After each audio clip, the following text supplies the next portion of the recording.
Hey, everybody, welcome back. Another edition of the OG Triple Option presented by Knowles 24/7 Sports. Guys, can you smell it? That's the season and it's upon us. I am ready to go. We are going to be talking about offensive previews, specifically how we think we're doing a little prognostication, how we think Florida State's offense is going to look in 2022 based on building it around Jordan Travis and what Mike Norvell has done in the past, almost how we would build the offense around Jordan Travis in 2022 based on some of the stuff that we've seen Mike Norvell do in the past in Memphis and some of the stuff we've seen Alex Atkins, the new OC, do at Charlotte.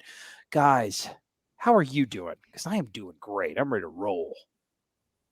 I'm good. I'm good. Yeah, Great. Yeah. Come Back on, down here, dude. How are back you? down Come in on. Tallahassee, back down here camping out in the IPF. I mean, Oh, you're just just a loving jet life, setting man. son of a bitch, brother. Absolutely. All over the place. You're not even a ghost anymore. Your head's connected to your shoulders. Green screen's all worked out.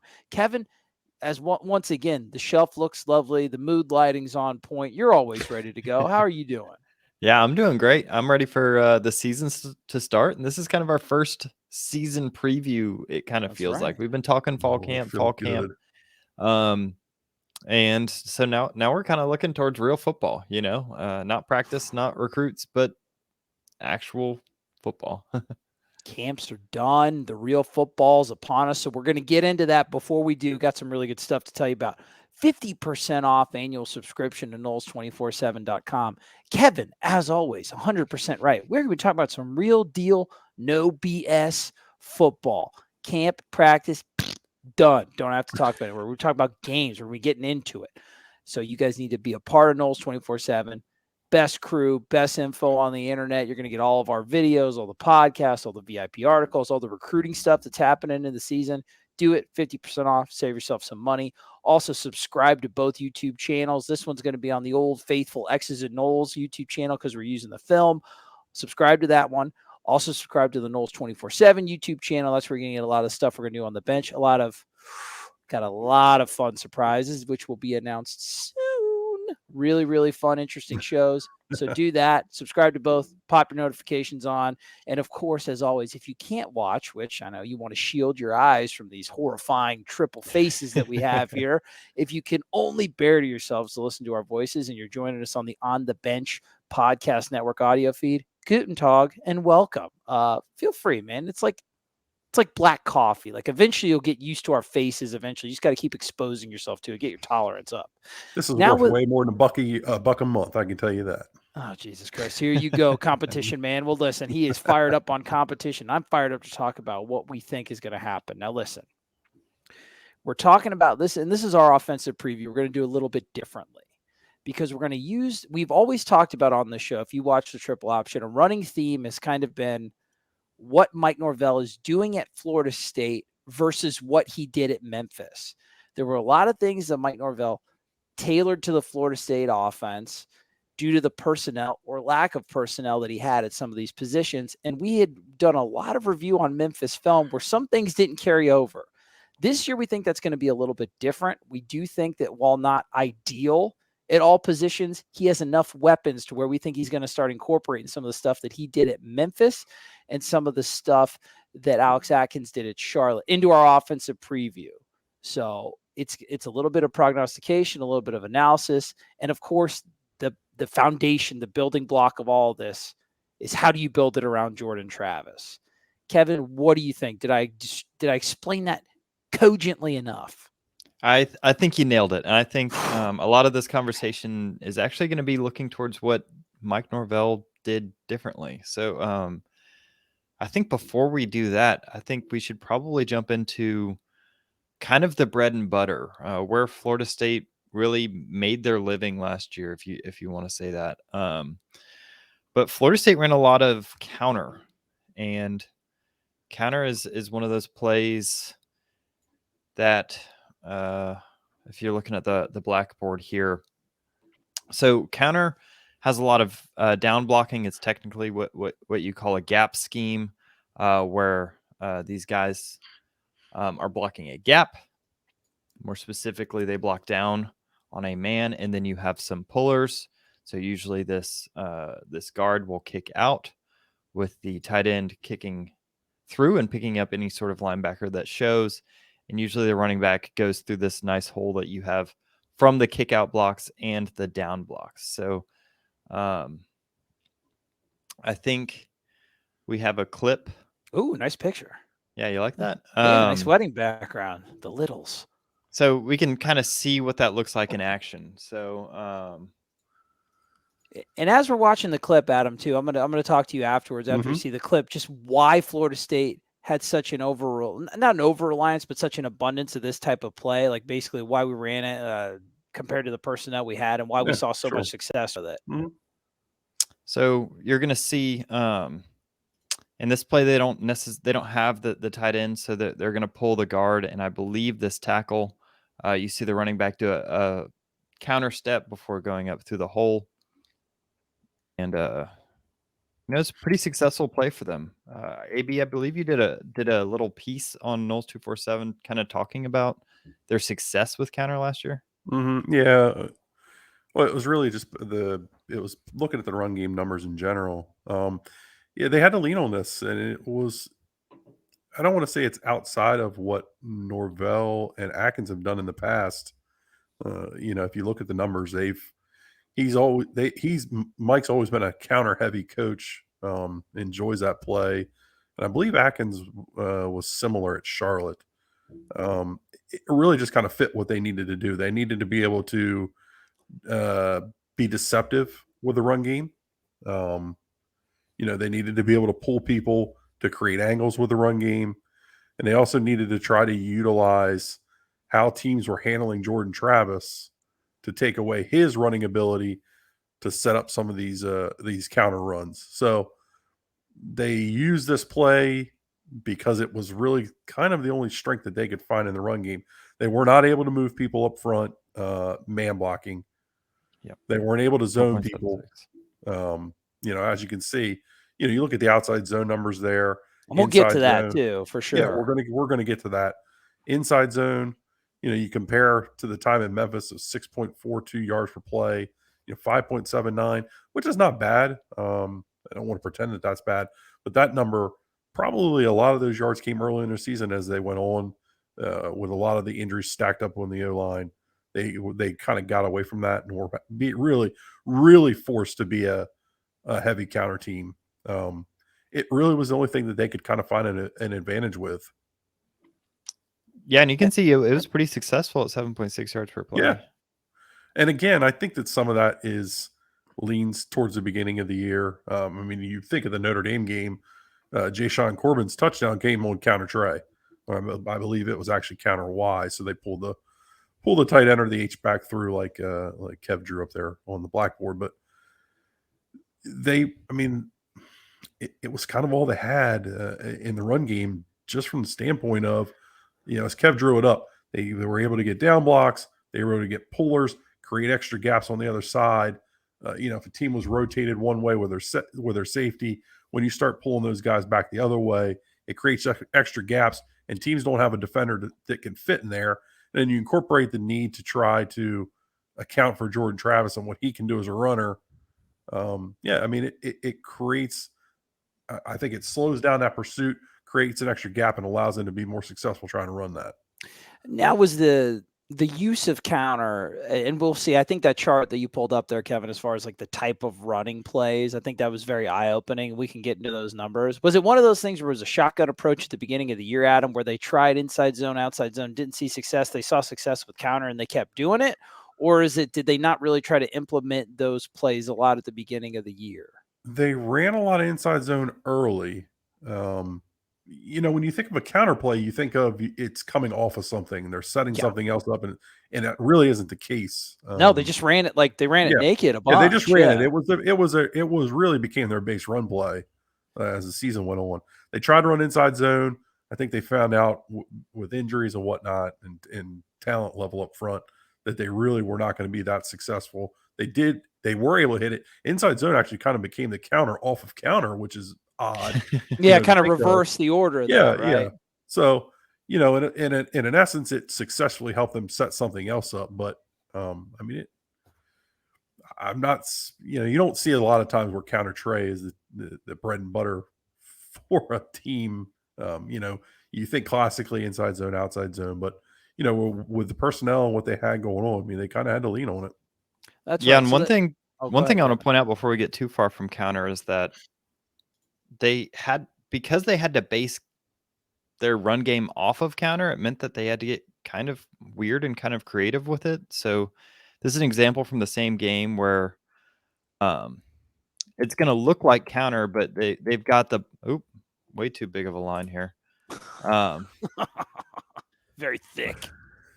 Yeah, where instead of the pullers going with the flow of the running back, the pullers are going to go this direction to pull they noticed that the linebackers were over pursuing to the pulling linebackers. They were pulling linemen.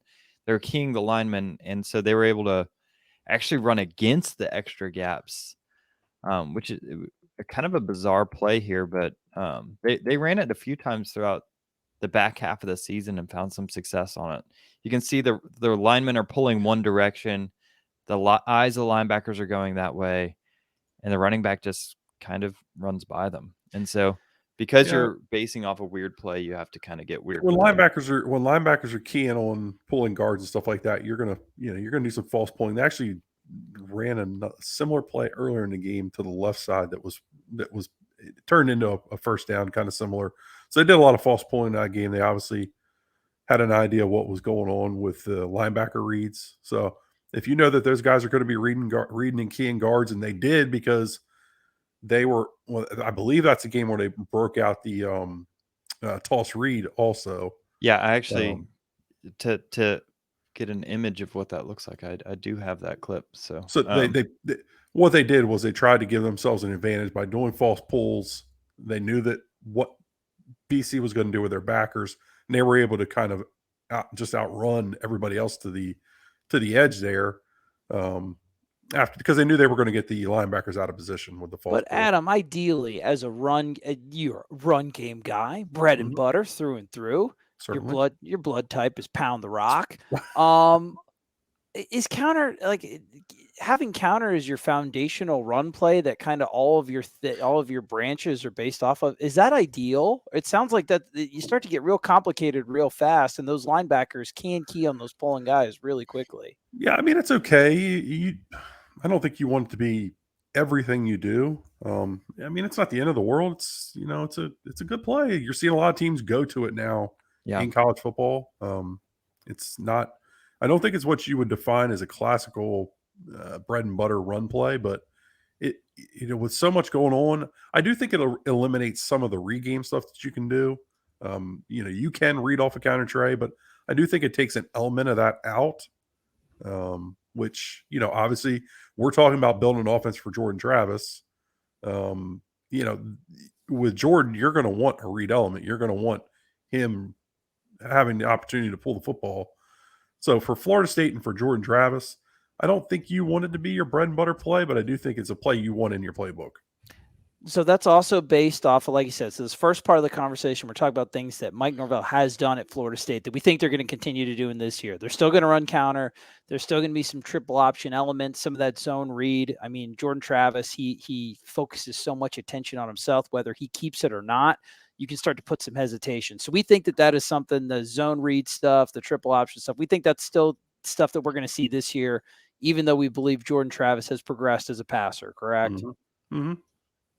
You have to, right? I mean, he's an elite runner. He may become a good passer this year, or was a good passer last year at the end of the year, and maybe becomes a really good passer, whatever.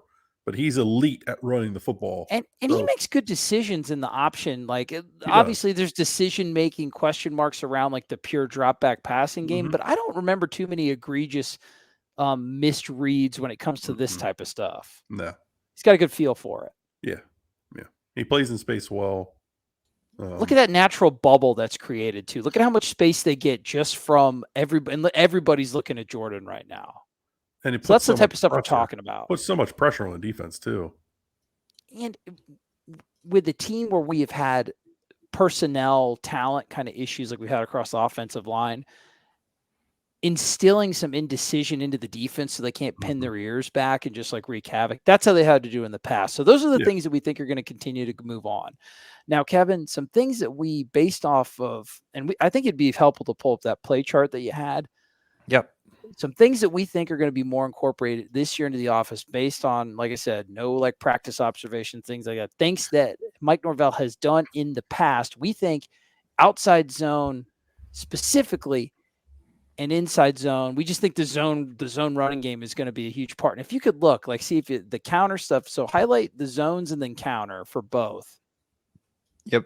That especially for outside zone between 2019 Memphis and 2021 FSU. That's a humongous discrepancy. Yeah, 117 plays versus 23 plays. That's 2019 versus 2021. So clearly they didn't trust this team, or they didn't feel like this past season was a strength to run outside zone. And I think that's worth talking about, because I think it's clearly something they wanted to run. It was by far, I guess it was their second most run play at Memphis, and it's what? It was a non-factor fifth at Florida list State on the last list? year. It was a And non-factor. It's been a non-factor since they've got here. Yeah, which is crazy to me. And now, why is that, Adam? Is that a personnel thing? Like, is that an athleticism thing? I think it's a personnel thing. I don't think they've had the length on the edges that they need to, to be able to successfully run the play. I also don't know if they've had the backs to run it. With a play like outside zone, you want to really be able to press that edge. You're really going to press that edge and put some pressure on the defense, get them flowing. I'm not sure. So can you describe a little bit of outside zone for me? Yeah, I can. So don't overexert yourself there, big man. That was quite the side. No, it's okay. It's all right. I want to make sure I describe this as accurate as possible. So yeah, it's hard because there's stretch and outside zone and different terminologies for very similar plays. So it's hard to. So you're going to read the running back's going to read I believe it's the 3 tech, the 3 to the 5, or it's the 5 to the 3. I don't remember. It's been a while since I've taught zone blocking, but you're going to read 2 defensive linemen, and everybody's going to be reaching. So I'll just describe it as that. There's obviously a little more technical stuff to the blocking, but everybody's going to be reaching. So if the play's going to the right, everybody's going to reach to their right, trying to overtake. Now, if the defensive lineman that you're accounting for, the player that shows in your gap as an offensive lineman, wants to run to the outside, then you turn them and take them to the outside. And then you kind of wash them down the line. Yeah, right? And the back has to react off of that. So I believe the first read is the 5 for the second defensive lineman for the running back. So if that defensive end comes up the field, then the back's going to look to the 3 technique, or the 1 technique. Sorry. Yeah. And depending on how he's going to cut off with that. So there's a lot that goes into it. I'm trying to, make this radio friendly also. Well, I think the easiest way, at least how I've heard it described. So, and I say a lot of dumb stuff, so correct me if I'm wrong. With like gap and like man stuff, you're blocking men. Zone, you're literally blocking a space. So you're kind of it takes a lot of communication. It takes a lot of movement on the line, a lot of like in-step communication and movement. Yep. And then the back, it gives the back a lot of autonomy, but it also requires a lot of vision, because I do think in like those type of zone blocking schemes, Adam, they do have the freedom to like hit the cutbacks, right? If it is open, I can think that, and I don't know what the success rate against us, but I feel like at the end of last year, we actually got burned with some zone running plays as far as like people taking advantage of cutback lanes against us over pursuit. So is this what it looks like at Memphis, Kevin? Yeah, so this is the cutback you're talking about. He runs, he presses the hole to the outside, but you can see that the defense is all kind of over pursuit, expecting the outside zone. So he cuts it back upfield. So it's almost like you're calling your base running play, and there's the counter off of it. As you saw, there was a lot of like moves and counter moves that Mike Norvell would have to call. This is just kind of like a natural. This is just kind of like a natural taking advantage of that. What is I guess, do you have any examples of what like a true outside zone play looked like at Memphis, and maybe an example of what we attempted to do at Florida State before we jettisoned it completely out of the repertoire. Yeah, so that was an outside zone, kind of a cutback. But what it usually looks like if you're going to be successful running it is, so you really have two different ways you can run it. The offensive line either are going to do a side step or a bucket step where they step backwards. But either way, what they're trying to do is, get as horizontal as quickly as possible, right? Like AB was saying, overtaking their defender. Here you can see that they are able to kind of get that edge, and the running back. Well, what happens is this linebacker. I skipped to a different play, but this linebacker in this play over pursues here, and it opens up this gap where he's gone too far, and the defensive lineman hasn't overcome his offensive lineman, so that opens up this kind of a cutback lane in the middle of the field, and it's a touchdown after a broken tackle.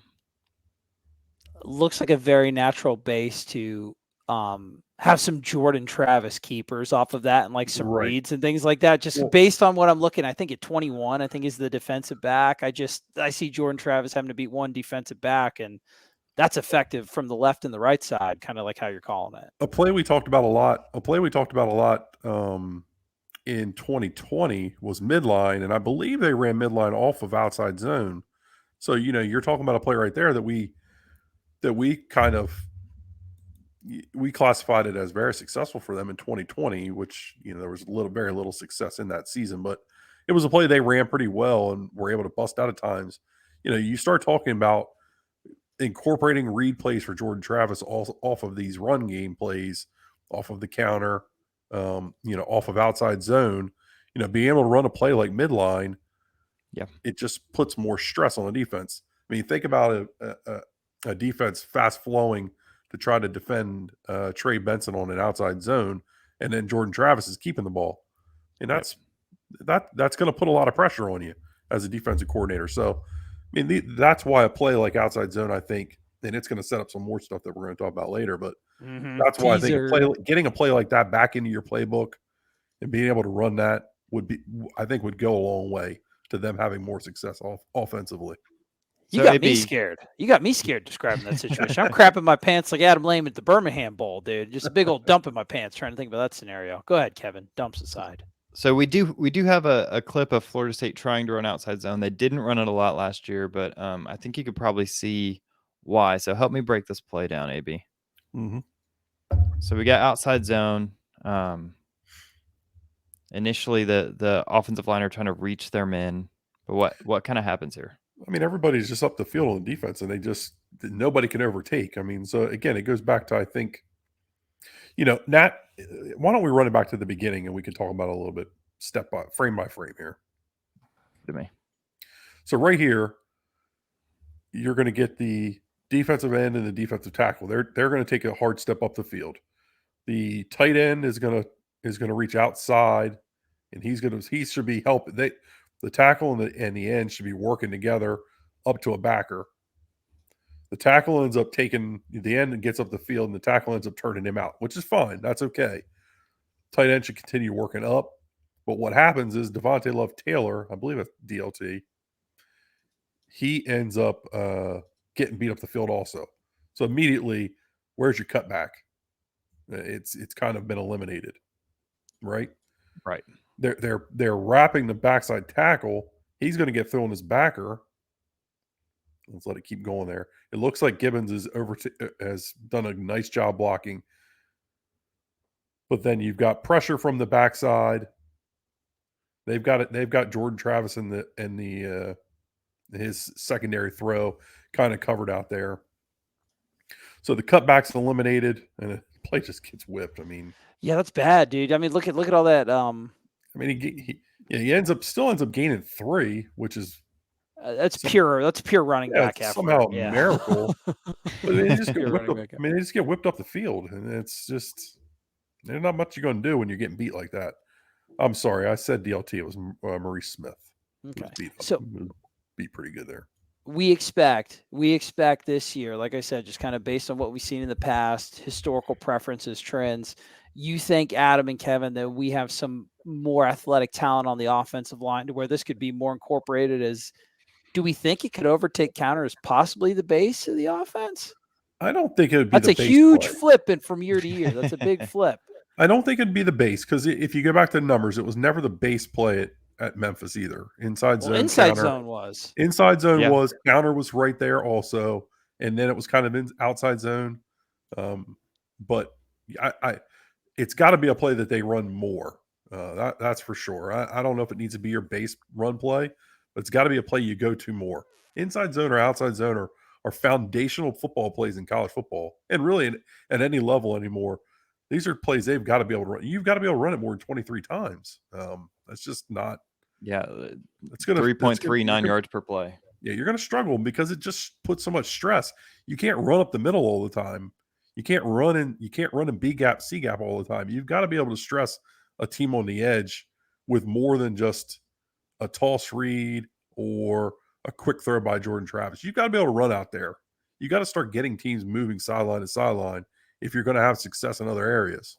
Yeah, I got you. Get the defense kind of flowing laterally rather than just Jordan As Travis opposed to run downhill in your face, right? I mean, yeah, exactly. Which we saw in that clip why Florida State couldn't get it done.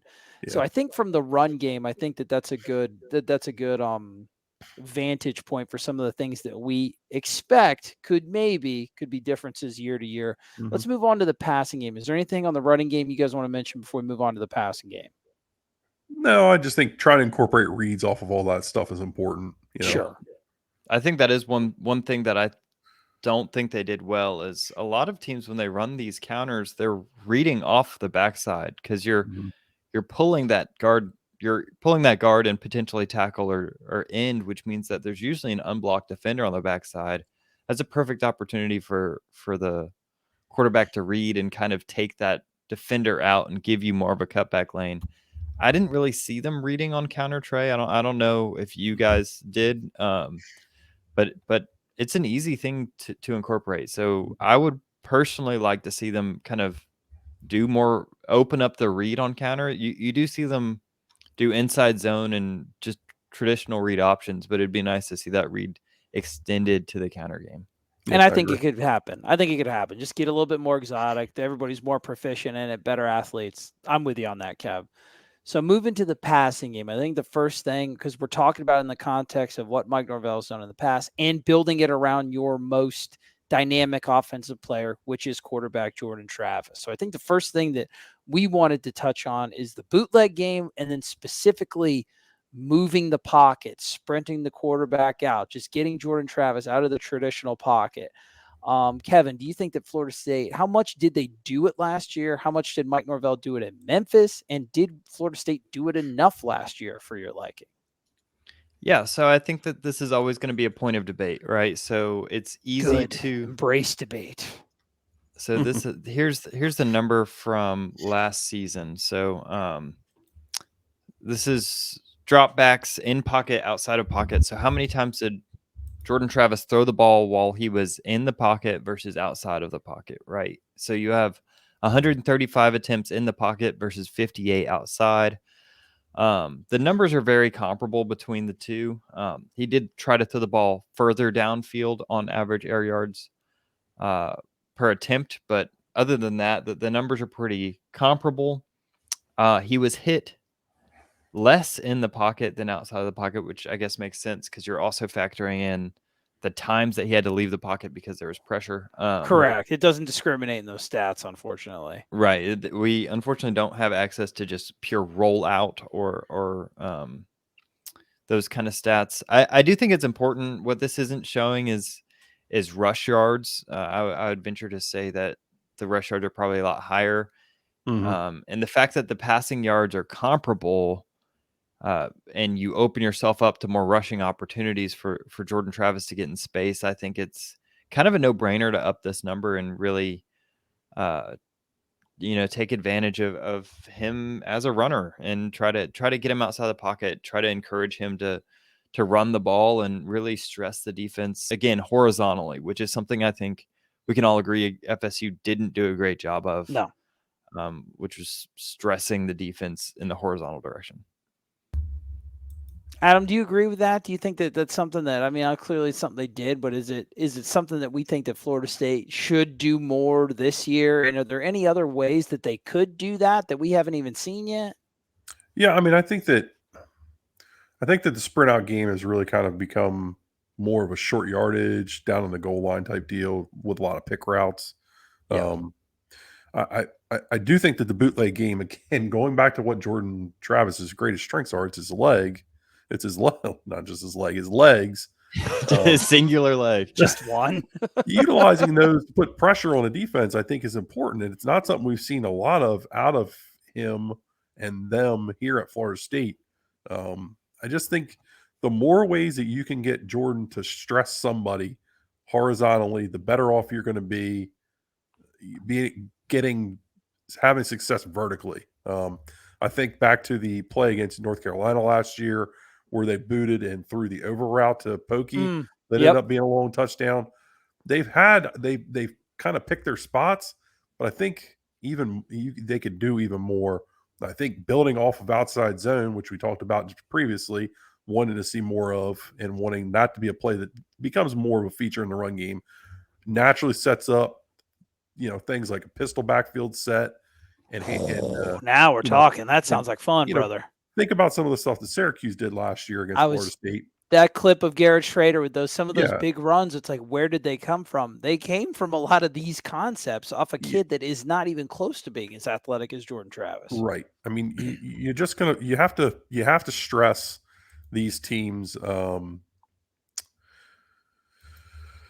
their commitment to technique. I mean, their discipline, getting them to try, go out there and see where are they going to play their gap? Is this end going to stay home on the backside? Is he going to do what he needs to do? Run some naked stuff, do some pullers. We talked about, false pulling stuff earlier. Do some of that stuff just to get an idea and a sense of what the defense is going to do. Can you take advantage of that? Can you put a counter off of your bootleg? Tight end screens. We've seen Mike Norvell use a screen game quite a bit in his time. Being able to start building screens off of these things, I think bootleg game opens up so much for your playbook that it's always a staple for me. I'm with you, and it's part of what we talked about earlier, trying to build confusion into the opposing defense. And Mike Norvell is somebody that is not opposed to using moving and pulling linemen in the passing game to really confuse those backers in that midfield. I think you add more bootleg onto that. I think it's a winning combination. Kevin, do you have any videos that you want to talk about that before we move to like the next concept or did we kind of cover all that? Yeah, outside of the Schrader clip of him just running free against our defense. So free. Yeah, I mean, if you want to see examples of that, just go watch Louisville games. Yeah. The Satterfield is Louisville's head coach. He lives out of the pistol, and Malik Cunningham is one of the best two-way quarterbacks in the country. And so they do a good job of taking advantage of those bootlegs, running a lot of outside zone. They've kind of based their offense off outside zone bootleg. And while it's not something that I think is going to be the focus of this offense, it would be nice to see more, Good change of pace. Yep. Yeah.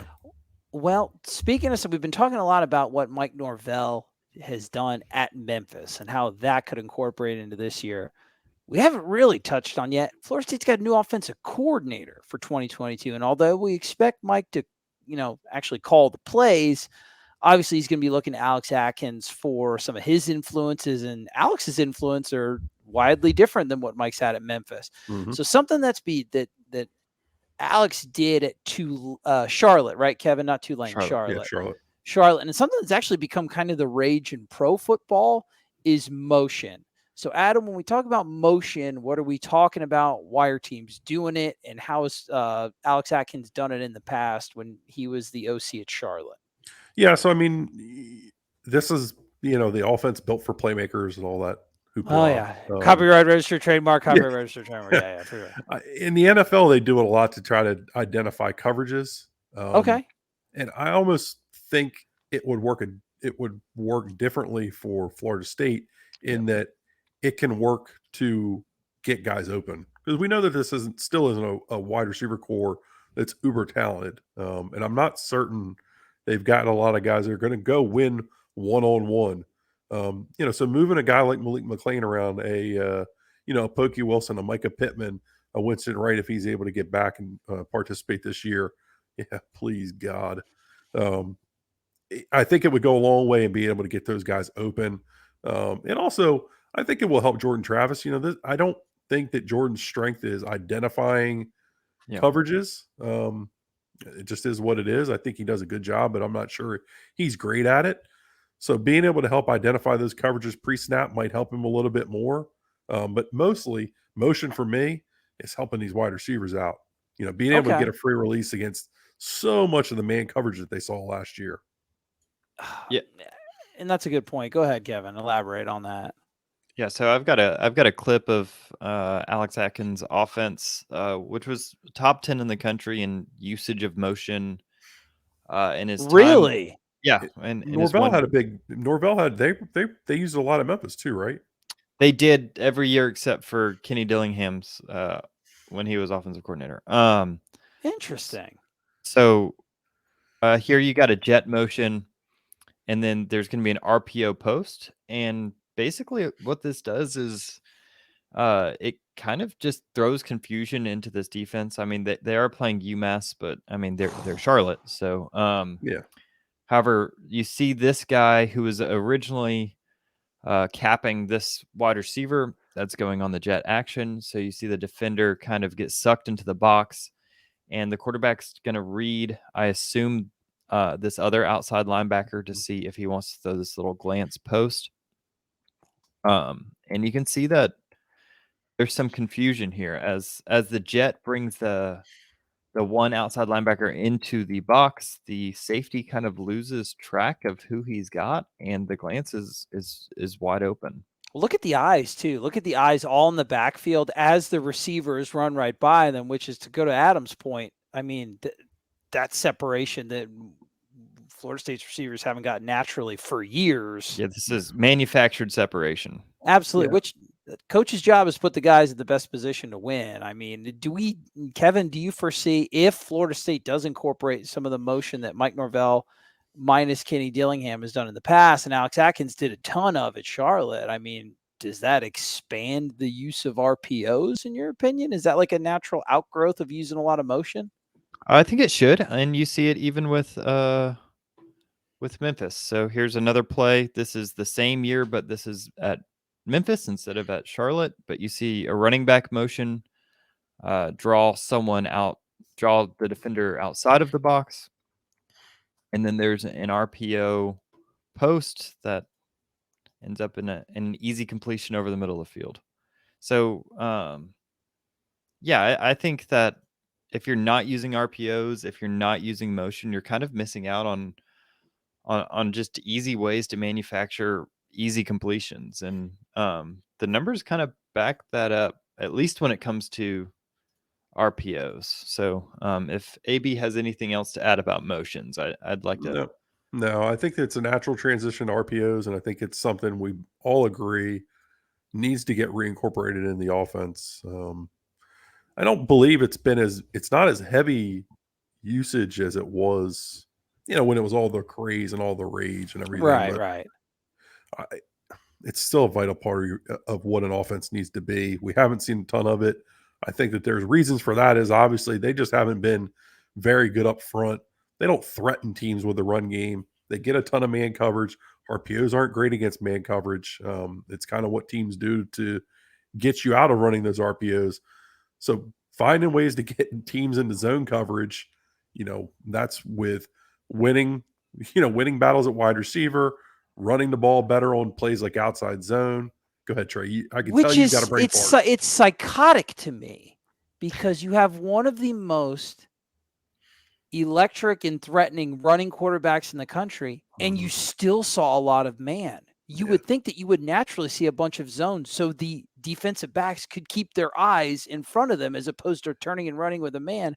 But Florida State's receivers were so bad last year, they still saw a ton of man as opposed to zone. And the offensive line wasn't very good either. And that forces you to keep a tight end in. It forces you to keep a running back in, which allows a team to keep an extra defender in the box to key on Jordan Travis and his running ability. Teams are playing a lot more, funneling, with the defensive lineman to try to keep Jordan in the pocket. There's a lot going on, but really it boils down to I think they've got some better personnel in here now. Hopefully they can start utilizing some of the things that Norvell and Atkins kind of built their, cut their teeth on offensively. And they can finally bring that to Florida State. I've only been waiting for 3 years, guys. I feel like maybe we can probably start busting out some of those videos we were doing in 2020. Any other things you guys want to add on the running or the passing game before we kind of like succinctly wrap this up in a nice little bow like we do? I've got one quick thing before we move too far from RPOs. And these are the stats. So I've got the stats pulled up of run pass options performed at Memphis in 2019 versus 2021 FSU. They were pretty similar stats, but the 2019 Memphis team was just good at everything. So it's not too much of a surprise there. But even at Florida State with the issues listed, they averaged over a half yard more yards per play. So 6.25 versus 5.67 on RPO plays versus non-RPO plays. The yards per rush on 100 was significantly better, 6.5-ish yards per rush versus 4 yards per rush on non-RPO plays. So did we run it enough? I mean, I know we had all those issues, but I'm looking at those numbers. Do I feel like even with the personnel shortages that we have, maybe we should have run it a little bit more last year? Or is that just a probably dumb guy assessment? No, look, they had a philosophy that they needed to try to create home run plays to be successful. Yeah. Hindsight's 2020. Was that the right call, bad call? Who knows? I think ultimately it was probably the right call, knowing what you had at wide receiver, then being forced to play Mackenzie Milton, which obviously or choosing to play Mackenzie Milton. We know that didn't work out well. We're big KZ fans here. Shout out Mama KZ. She's always in the chat. His family. Yes, yeah, absolutely. But, ultimately that didn't work out well. I think there was a lot that kind of altered the game plan offensively as they went. Yeah. And then we're forced to keep adjusting as the quarterback room was kind of a mess all year. Who was the OC at 2019 Memphis, Kevin? He stayed at Memphis, so I couldn't tell you his name off the top of my head. But not Dillingham. That wasn't a Dillingham. I think it was Silverfield, was it not? Was he the OC? I know he was the O-line coach, but Mike ran the show there. I believe he was the primary play caller. I don't believe he was last year. Kevin Johns. So Kevin Johns stayed at Memphis to be offensive coordinator after Norvell left, and there's a lot of similarities between how they still looked after Norvell left. Yeah. All right. Good stuff. Really, really good stuff, as we often do. So just to kind of tie it up together, we're talking about the run game. What Florida State did a lot of last year. We did a lot of counter, did a lot of zone read, a lot of triple option. We think that they're going to continue to do a lot of counter because of it's successful, but we think that, like I said, we're prognosticating. We don't know. This is just based on us analyzing what they've done in the past. We think that they could even maybe get a little bit more exotic reading off of the counter stuff. Outside, inside zone, we expect them to be at least to attempt to be more of a competent zone running team, specifically to the outside, stretch the defenses laterally. Then that gives you a whole multitude of other options you can do off of it. From a passing game standpoint, move the pocket, more bootlegs with Jordan Travis, more sprint outs, things of that nature, motion.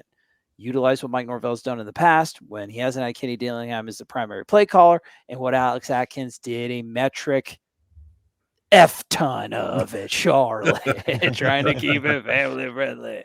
And like I said, these are not only are these things that we would want. I mean, if we were game planning Florida State's offense based off of Jordan Travis, based on what Mike Norvell and Alex Atkins have done, these are the things that we would incorporate.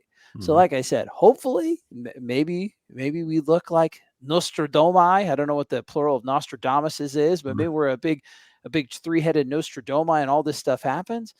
Maybe Florida State goes in a whole different option. Maybe they just go full air raid and Kevin and I can dress like 15th century English pirates off the Barbary Coast and we're just having a fun time. Who knows? It's a little bit of a different offensive preview for you guys as far as what we have coming up. Are we going to do something on the defense kind of similar to this as well? Similar format, kind of. Well, I don't know about format. We'll see. We'll talk about that and figure out what angle we want to go about. Yeah, let us know if you guys enjoyed this format. The more free talking, stat-driven video clip show, and we'll take that into consideration when we do the defensive one as well. And I personally like it because Florida State was a 5-win team last year. Mm-hmm. How much do you really just want them to run it back the exact same way this year? If they're good coaches, no, there will be differences. It's a different team with different players. Like I said, it opens us for more to be wrong 4 or 5 months from now, but I think it's more insightful. So I like it, but if you guys hate it, whatever. We're going to attack the defense. We don't know exactly what angle. Put your suggestions in the old comment chat. Guys, I thought this was a great show. I feel enlightened. My brain is expanded. Kevin, Adam, anything you want to give to the peeps before we head on out? Go back Kev to our had something. lab. Go ahead, Kev. You had something. I wanted to toss it just real quick to you as a closing remark, because I think I cut you off earlier. To me? Yeah, to you. Oh. So we think that Florida State's we have confidence they can run more outside zone next year. Just give me a brief paragraph why. Why? Yeah. Yeah, why? I think it's personnel. I mean, I think you're better equipped up front to be able to run that play. Maurice Smith being a little heavier with his athleticism, being able to overtake 3 techs or 1 techs up front. I think that Dylan Gibbons is a good athletic guard. Not certain about Dimitri Emmanuel. I'd love to watch a little more of his tape to see if he ran it a lot, especially back in 2019. He played for Atkins. That he started at guard. I'd like to watch him a little bit more. He's kind of a big, beefy guy. Not sure how great his feet are, but Bless Harris is an athletic tackle. I don't think they've had that along with his length. Those plays happen when those athletic, long guys can get their hands on defensive linemen. But then I also think that Trey Benson with his speed threatens you better on the east and west as opposed to north and south, which I think he's going to be effective inside too. But a guy like that getting running laterally, I think it fits his style. That one cut, which we talked about with Sam Singleton the other night. A guy that has all that speed. You want to get that out on the edge and get guys moving and allow him to make cuts off of that. But I think really it starts up front. They've got more length and more athleticism up there now. That I think that's where it why I think they kind of are going to be able to do more of it. Well said. As always, my shiny-headed compatriot. Well, should be gleaming. You're looking good under them IPF lights, my dude. Listen, and you guys are all looking good. I'm sure watching from home, listening from your cars. We love you. Like I said, Knowles 24/7, 50% off. That's half, baby. Go there, subscribe, get ready to go, get locked in for the season. Subscribe to this, the X's and Knowles YouTube channel, subscriptions on. Knowles 24/7 YouTube channel, subscriptions on. Notifications on. I'm an idiot, whatever. Go to the On the Bench podcast network if you can't watch us, so you can listen to the audio, or maybe you're just a disgusting degenerate and you want to listen and watch, whatever. We don't care. Subscribe to that, rate 5 stars, do all that good stuff. I'm Trey. That was Kevin. That was Adam. We love you. We'll see you very soon. Keep chopping.